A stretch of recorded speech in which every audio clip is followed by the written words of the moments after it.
Hey there, I'm Randy Zimnak, and in this episode, we're gonna cover how one simple sewer scope can save you $5,000 and potential buyers.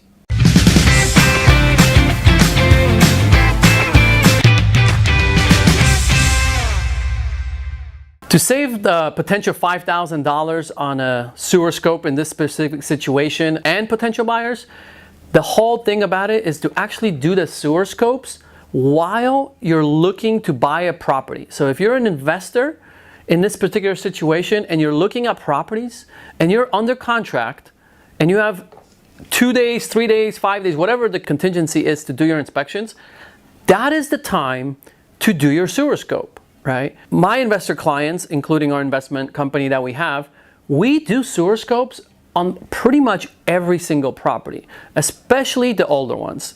There's a high probability that there could be something wrong with the sewer line. And usually the things that we find are wrong with sewer lines where they get clogged, it would be because of roots. So tree roots actually are the ones that are the most common reason why a sewer line might get potentially completely cracked and then also clogged at the same time, right?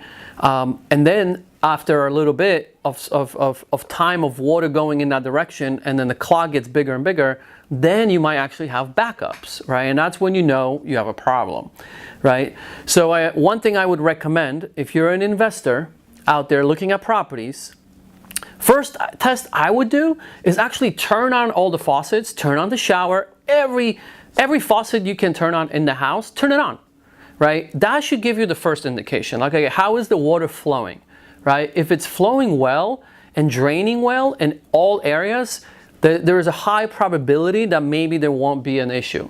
However, I still would recommend spending it's usually around $300 to $500 to get a professional sewer company to go out there. They basically take a camera and run it through the line, right? Through the sewer line. And then they see what is happening, right? Is there a potential situation that's on hand? Is there a root that they could see already, right? Because you might have a root going through the pipe and it's still actually allowing the water to flow, but guess what? That still has to get fixed in most cases, right? Because there's now a high probability of that clog to actually take place. So sewer scopes, again, do it while you're in escrow to buy the property. It's only a $300 to $500 investment. But here's what you could do, right? So if you do a sewer scope and it comes back and you see, okay, we have a problem, right? The sewer company usually will either recommend a contractor or maybe they're the construction company that actually fixes sewer lines. They could give you a quote, right? And that quote you could then use, go to the seller and say, hey, here's what we found. We would love to buy this property. However, we need X amount of the sales price or the purchase price, I mean. So in this situation, one of my clients, because I'm helping him sell this property, he didn't do it. He didn't do it prior. And what ended up happening, we actually got the house all ready for the open house. I mean, there was all this commotion happening, days prior, like always does and with investors. We rush at the last minute, try to get the house ready. So this was no different. We had the open house scheduled, and literally the evening before, we had a backup, right? And then all this water was starting to pop up everywhere. So we felt, we dealt with the situation on hand. The water drained slowly. We taped the toilets so no one could use the facilities. And we had the open house. However, here is what really took place too, is one, the open house was a total success because we have launches, right? To us, an open house is like the grand opening and the grand reveal of the property. So we had 60 people that came to this open house. They really didn't know that there was a sewer problem. They only saw the clear tape around the toilets, right?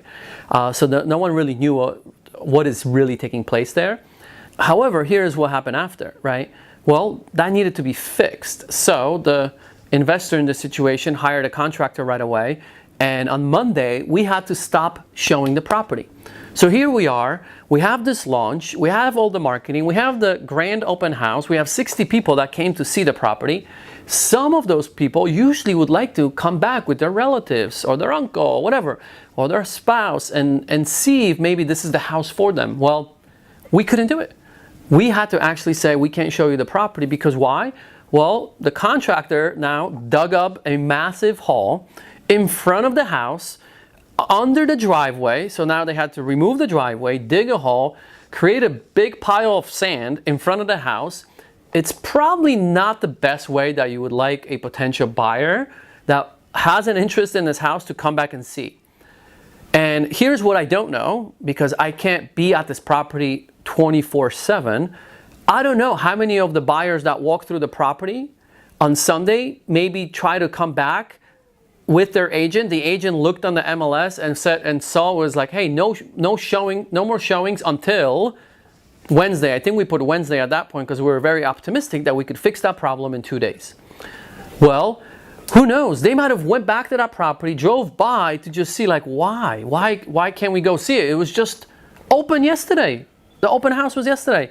And who knows? Maybe they went back, they drove by, and they see a pile of dirt, right? They see the driveway being dug up, contractors working. I think that could put a piece of doubt in the buyer's mind about, okay, maybe what's wrong with this house? Like, wasn't this house just fixed and then put on the market and then here they are digging holes? Like, and I will never know as the agent because I can't be there 24/7. I don't know what's happening afterwards. All I know that there is a very high chance that several of the people went back by the property to see what is really the story here, right? And now we potentially might have lost buyers. And I truly believe we did, right? In that specific week. And that job delayed us actually, I think, all the way to Saturday. So imagine full week, we couldn't let anyone in the house, right? Meanwhile, there was all this commotion happening in front of the property. And then, the cost here. The investor spent $5,000 to fix the sewer situation that was clogged because it was exactly what I said earlier. The roots are the ones that destroyed the sewer line here. So everything got fixed. Again, there's a solution to everything. It's just the point of it is like, I would rather have this be taken care of during construction, not once the house is listed, obviously. And the way you could have actually saved $5,000 if you're this investor in this situation is if you did the scope while you were doing your inspections prior to buying the house, you could have asked the seller again and be like, hey, here's the situation, here is the report, we need $5,000 credit because this will require this much work. And you have a choice, right? Either you buy the house with the credit if they honor it, or at least you know going into it that, hey, maybe instead of making 30 grand or 40 grand or whatever it is that the investor was trying to make, they might make 5 grand less. But at least you know going into it what is to expect, and you're doing the work while the property is being renovated, which is when you want to do all the work, obviously. So the point of the story is do your sewer scopes on most properties. Again, especially the older ones. It is a small investment, right, that could save you 5 grand minimum. I mean, that was just in this situation. I've had sewer line replacements that cost $15,000. I mean, the number could be much, much higher than 5 grand. I think in this situation, my client lucked out that it was only 5 grand because it could have been a lot worse, right? So save yourself thousands of dollars, do it beforehand, use it to get the credit from the seller, and don't lose potential buyers if you're doing it while the property is listed. You save, $15,000. That's a lot of money. So that's how you create a win-win.